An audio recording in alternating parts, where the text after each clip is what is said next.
Ever feel like your child has zero follow through? Well, it's not defiance or laziness, it's executive dysfunction.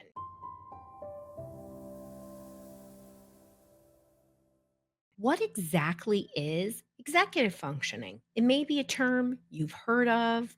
Maybe you've had a teacher tell you your child is missing it.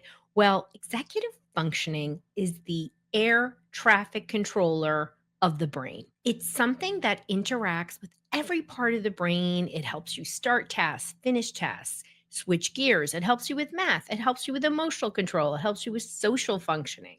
It is interacting with every part of the brain. So that means it's a helper and it's the job manager. And some of the biggest things that we need executive functioning for as children, as teenagers, as learners is starting tasks, finishing tasks, planning and organizing yourself for something in the future, and seeing an end result, right? For people that have great executive functioning like me, we're always seeing our end result.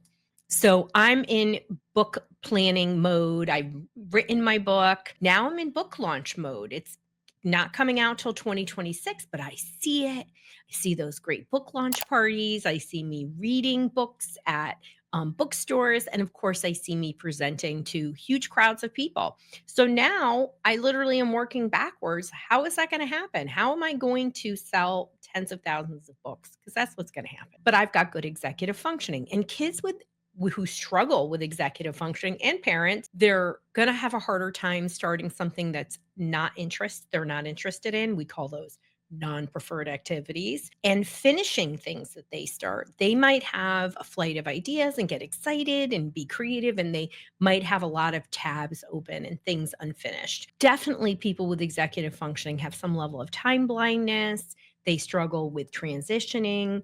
And those are the things that we see. And what's important to know is that it's a brain based delay, not a behavioral choice, right? And we're going to talk about the brain, but it continues to develop our frontal lobes and executive functioning until our mid to late 20s. Because it's a brain-based delay, if you have another clinical issue, ADHD, anxiety, PANS PANDAS, OCD, autism, trauma, just stress, you will see a greater level of impact because they compound each other. My younger son was a severe dyslexic. He's remediated, but he had great executive functioning, like scary levels of executive functioning that he inherited from his nona, and that made him get through, right? Because we could show him what an end result was, and he got it. And he had to work really hard, you know. And if you're like a lot of parents and you're wondering, well, how come my kid can hyper focus on a video game but completely fall apart at starting tasks? You're not imagining things. Your brain is choosing stimulation over stress. They're not being oppositional or defiant. It's neurological. And when you start regulating the brain, you start getting real results. And that's why so many people who work with us one on one, when they're doing neurofeedback, right? We do neurofeedback all over the world. We send you equipment, or they're using our COM PEMF. Their nervous system starts to regulate, so we can get into the weeds and we can really start to say, what's going on? Maybe they don't have this skill. How do we do that? So, what are other signs of executive dysfunction? Chronic procrastination. You talk to procrastinators are like, I'm really good at procrastinating. No, you're not, because you're probably being rescued all the time by an adult. It's no fun. Oh, procrastinators are tough. They can be easily distracted because they jump from one task to another because they just don't think and end results. So it's hard for them to sustain that ability to keep working and their focus. They may forget directions or skip steps. They might melt down when faced with too many steps, or they might even just look like low motivation, but it's really they're avoiding tasks because, again, if you don't have an anchor and you're not seeing an end result, you're going to really think, what am I doing here? They're going to rely on adults for constant reminders. And, I know you might be thinking this sounds like ADHD. Well, everybody with ADHD has executive functioning issues, but definitely not everybody with executive functioning issues have ADHD, right? I'm recently working with somebody and she's like, I have ADHD, I have ADHD. And we've brain mapped her, I don't know how many times. And so she's coming in, she's an adult. I'm like, you have other things driving those difficulties and challenges. Great student, by the way, helping her to understand because now she's an adult instead of working through, I always work with kids, but it's different when you're an adult and you want to understand your brain better. So it's cool. She's able to see it and it will be a great thing for her to better know herself so she can shift gears. You might see signs, lots of emotional outbursts tied to overwhelm and high level expectations. You'll always see difficulty finishing what they start, whether it's chores, schoolwork, even conversations sometimes can be challenging, right? So, what's going on in the brain? I mentioned that it's our frontal cortex, it's our prefrontal cortex is responsible for that air traffic controller, job manager. What happens is that dysregulation, lack of development, stress, infections, toxins, all of these things can interfere with our ability to future plan, right? That's what executive function really is.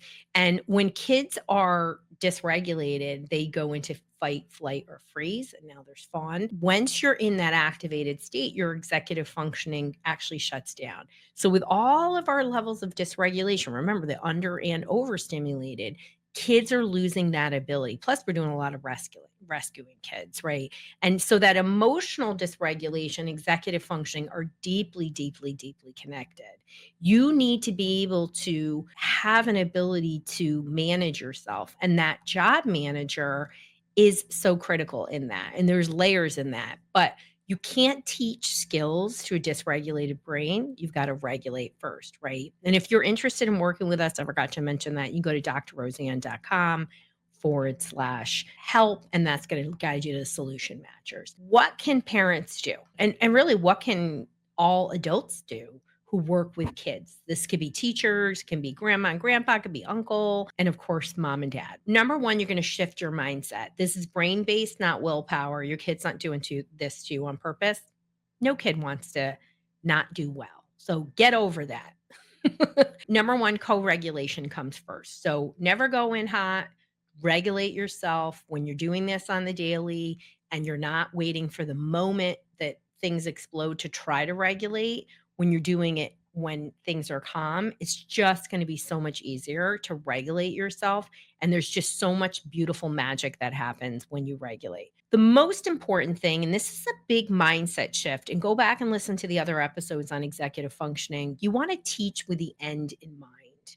So when somebody, right, like Giancarlo JC, he had this amazing ability, he's got great executive functioning, he thinks at end results. I am thinking about my book being done and I'm trying to work towards what I see happening. That is what executive functioning is. When kids don't have executive function, they're like, why do I have this checklist? Why are you giving me this timer? I don't know what this is for. So that's where we want to give them rubrics. We want to show them examples, but more importantly, we want them to activate it, right? You use words like, well, what do you see when you're done? Now, at first, your kid's going to say, I don't know what you're talking about, but you're going to say, well, I see you doing a project that looks like this, this, this. And so when we activate the visual, and then on top of it, if we can gesture it all, it will activate the muscle memory. I've talked about this a lot. And I'm going to say it again. So, our unique learners almost exclusively are kinesthetic learners. So, they learn through body movement, and visual is a second. Auditory is way in the parking lot. So, get them to see what it looks like so they have an anchor. So, their executive function can kick in. I mean, this is the brain based way to teach executive functioning. Then you go to the external supports, right? What are the steps? Put the steps down. Then what's your checklist with those steps? And then a checklist about what items you need. We're teaching it wrong in the schools. We always go to the items you need, and kids don't have any ideas. And then you want to have routines and structure around your processes. You don't just do this once. This is what you do. You build it over time. And again, try to make it as visual and kinesthetic as possible. Use those cues, be calm. Even when you're frustrated, we never want to make our kid feel ashamed. We want to reinforce the attempts. We don't want to rescue all the time. We want to cue them for what works. Well, what do you see it being? Wow, okay, so you're going to make this. How do you think we can do that? How much time do you think? Really helpful. So just remember though that structure helps kids' brains feel safe. And when kids' brains feel safe, they're more regulated. And when you're more regulated, your executive functioning is better. And we don't have executive dysfunction in the same way. So once we support the brain and we teach with the end in mind, those missing skills will come. If you want more explicit help with your executive functioning, I have a great resource. It's actually our number one resource. It's our executive functioning toolkit.